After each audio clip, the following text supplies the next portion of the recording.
Hey everyone, welcome back to Dan's Chess Lounge. The Gashimov Memorial has had a bit of a slow start. The first 3 rounds, every single game was a draw. And then in round 4, Topalov actually won his game. And then Topalov won his game again in round 5 today. So he's playing well out of nowhere. I think everyone kind of forgot about Veselin Topalov and how skilled he is, but you can't forget he is a world champion. He's a former world champion. So you can't ever count those guys out, those heavy hitters like that. So what would Magnus Carlsen do today? If he has to try something, he can't let Topalov just run away with this tournament. So Magnus Carlsen was facing the Polish #1 player, Radoslaw Wojtaszek. And let's see what transpired over the board today. Carlsen was white. He started out with e4. And you have a Sicilian defense. Carlsen played the closed Sicilian. So I kind of figured that you're not going to see Magnus play any heavy theory type of openings, not until his world championship match. He doesn't want to expose too much of his secrets and what he's working on. So he's going to go for the type of games that kind of avoids theory and where the players can just play and get a game, basically. You have d4, c takes d, queen takes d. This is an interesting line. This is a line that you would see on, I don't want to say weaker levels, but I'll say not at the GM level because it's not heavily analyzed and it's not heavily looked at. It's not a big theory line. Knight c6, it hits the queen here, and now you have queen d2, which is a novelty. This is the first time that this move has been played on the GM levels here, or at least it's not in the database. So right here on move number 5, the players are already out of book. So they're just playing a good chess game. And these are actually the type of games that Carlsen excels in, because it's not about who can memorize the most. It's truly about who understands the chess positions better. So these are the games where Carlsen just dominates in. Knight f6. And just going back, the book move here is bishop b5. This is the book move in case anyone out there wants to play this line here. Bishop b5 here, pinning the knight, is the book move. But Carlsen played queen d2. Now you have knight f6, b3. Now, since Carlsen's queen is here on d2, blocking the bishop, he doesn't want to use another tempo to move the queen in order to let the bishop out. So instead, what he's going to do, he's going to fianchetto the dark square bishop on b2 here, and then he's also going to castle, queenside castle, because as you can see, none of his kingside pieces over here are developed yet. e6, black wants to play his bishop to e7, and then he has the option of castling as well. Bishop b2, a6. This prevents the knight or bishop from going to the b5 square. Queenside castles, b5. Now black has a few things that he can do here. He can go ahead and play b4 here, which will displace the knight that's guarding the e pawn. He can play bishop b7. He can play bishop e7, followed by castles. So black is just a few moves away from completing his development. His position is very solid. It's going to be hard to crack his position unless he goes astray. f3. This prevents the knight from jumping into g4. Now you have h5. With h5 here, this signals that black does not intend on castling, or else he would not be exposing his potential king side. Knight h3, bishop e7, and knight g5. The knight is in a very good spot there on g5. All it needs is an outpost, a pawn here on h4 to kind of lock it in place.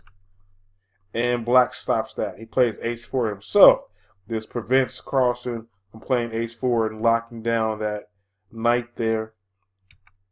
It's still in a great outpost though on g5. So then Carlsen plays f4, kind of secures the knight there. And also, if your opponent is attacking on the wings, then what do? You play in the center. Also, look where black's king is, still in the center of the board. So Carlsen, he wants to put all of his pieces in the middle and then blow up the middle, blow open the middle where black's king is at. That's his long-term plan. Bishop b7. Carlsen tucks his king away to b1, just making it more safer.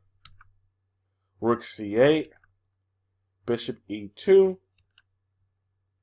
Queen c7. And here the players are fully developed. Black is not going to castle, so he's I guess he's developed all the way in that sense. He wants to play with his rook here on this H file and create pressure on this H file over here. So the players are as developed as they would like to be or want to be. Rook he1, knight h7. Black wants to get rid of the one intruder that's in his territory, which is this knight on g5. Knight captures knight, and the rook captures back. Now, guys, I pose a question to you all. What would you play here for white? Have a good think. What's a good move here? Well, in the game, Carlsen played g4 here. But I just want to show you guys a crazy line here that is very hard to spot. Did you guys see knight d5?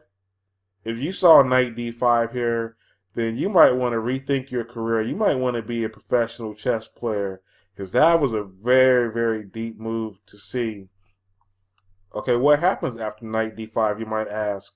Well, it hits the queen, so the best thing to do is to accept the knight sacrifice with e takes knight, e takes d, and now you have the knight retreating back to d8. And the point of the sacrifice is that white just has a much better position. The king is in the middle of the board, and it's getting ready to be exposed after the bishop moves out the way. The bishop can come to g4, which is going to hit the rook here on c8. The bishop can come to d3 here, and it's going to hit the rook here on h7. The queen can go to d3, which is going to hit the rook here on h7. And you can't forget about this very, very dangerous rook here being opposed to the king on this open file here as soon as the bishop moves. So basically, white just has a very, very strong initiative. He has a nice attack going, and positionally, he's just much better. I think the computer actually gave this line like plus 2.5 points for white here. But if you found knight d5, kudos to you. That was brilliant. Carlsen played g4 here, and I was wondering if he even saw that knight sack line.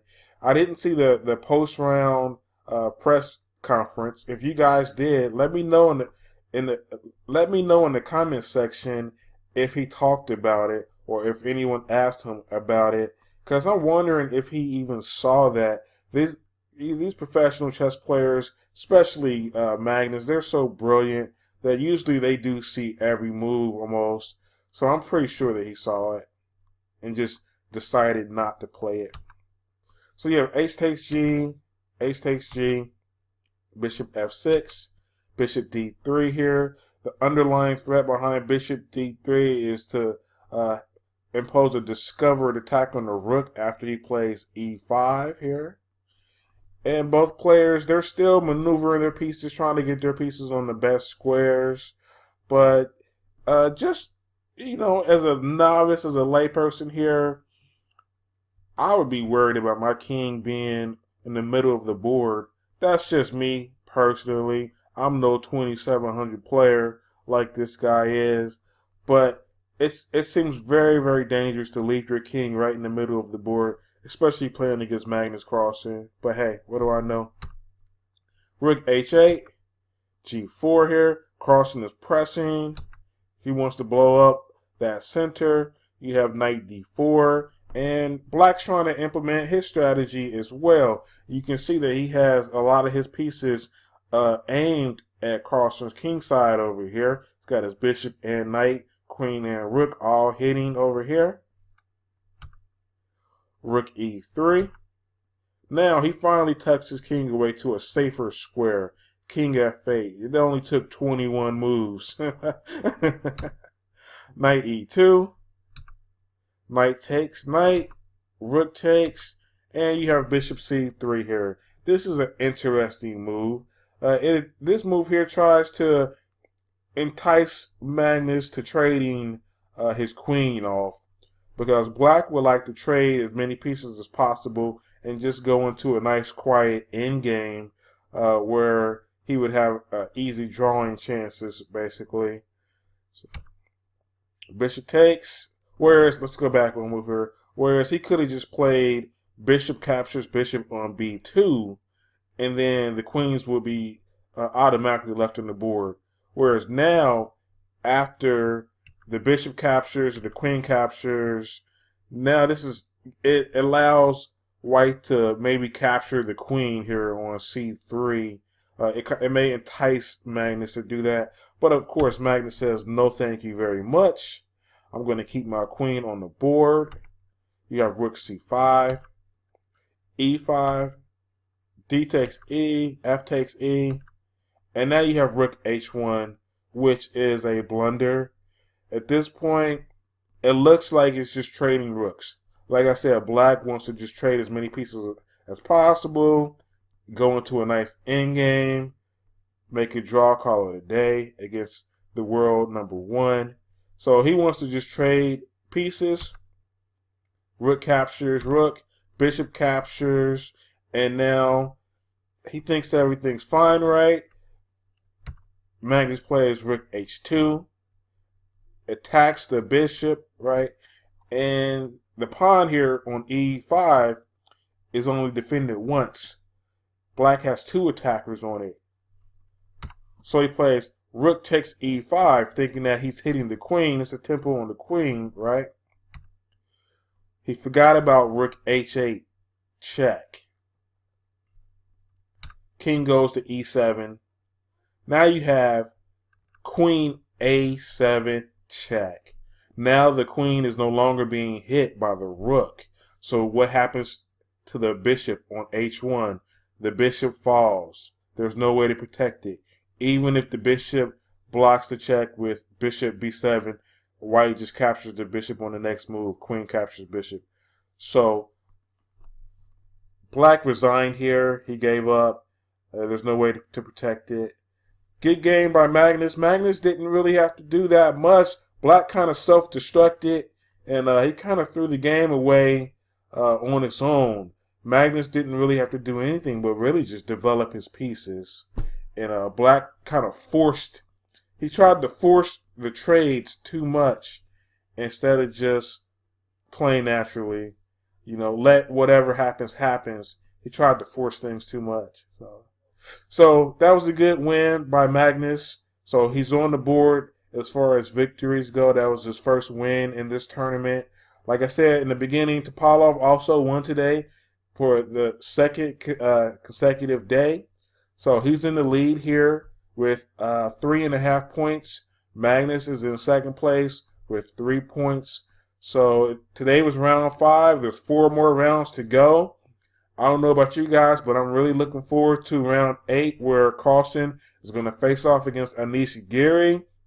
They've got bad blood, so I cannot wait until that round there. So, okay, guys, I hope you enjoyed the game today. Don't forget to like, comment, and subscribe. See you next time.